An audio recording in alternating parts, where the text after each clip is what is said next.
I'm Dr. Renee McPherson, co-director of the South Central Climate Science Center and associate professor in the Department of Geography and Environmental Sustainability at the University of Oklahoma.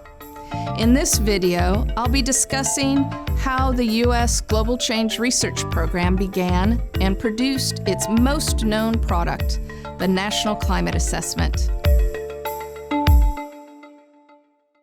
On June 23, 1988, NASA scientist Dr. James Hansen gave testimony to the U.S. Senate Committee on Energy and Natural Resources. Similar to prior testimonies by others, Dr. Hansen stated that scientists were 99% confident that the Earth had been warming in recent decades. He went on to say that there was a high confidence that global warming resulted from an increased greenhouse effect. But unlike earlier statements to Congress, this testimony occurred on a day when temperatures in the D.C. area hit 100 degrees Fahrenheit. Throughout that hot summer, much of the northern states were in extreme drought. Yellowstone National Park was on fire, with almost 800,000 acres burned during that summer and fall. So later that year, newly elected President George Bush stated, "We will talk about global warming and we will act." And by 1990, with bipartisan support, the Global Change Research Act was passed by Congress and signed into law by President Bush Sr. The law provided for the development and coordination of a comprehensive and integrated United States research program which will assist the nation and the world to understand, assess, predict, and respond to human-induced and natural processes of global change. Under this law, the U.S. Global Change Research Program was established in partnership with 13 federal departments and agencies and the Executive Office of the President. One of the U.S. GCRP mandates was to prepare a national assessment of the current and future trends in human-induced and natural global change. Although this national climate assessment was to be conducted every 4 years, the first assessment wasn't published until 2000 and the second in 2009. But fortunately, just 5 years later, the third national climate assessment was produced after years of work by scientists and science communicators across the U.S.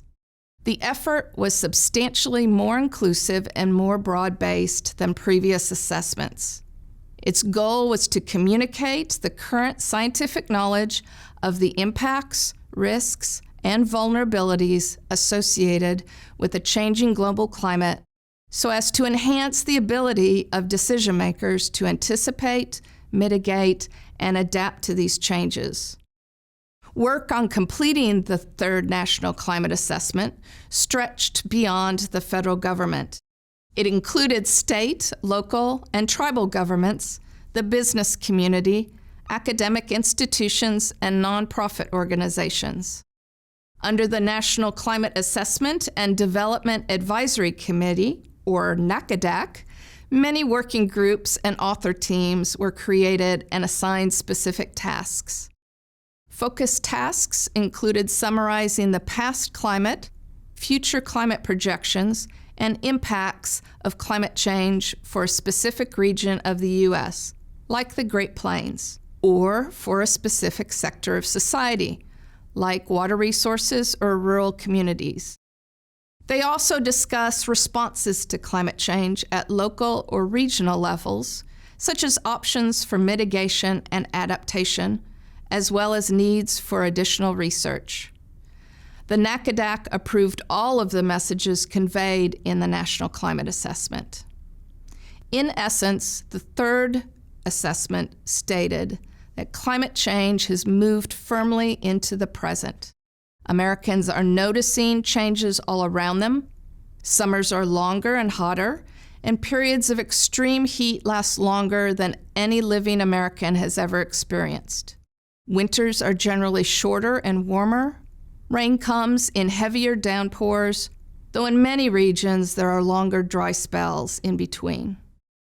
In the south central U.S., we have seen declines in winter snowpack, earlier spring snowmelt, and increases in wildfires in New Mexico. In Oklahoma and Texas, we are experiencing warmer winter nights, heavier rainfall events, and more days with extreme heat.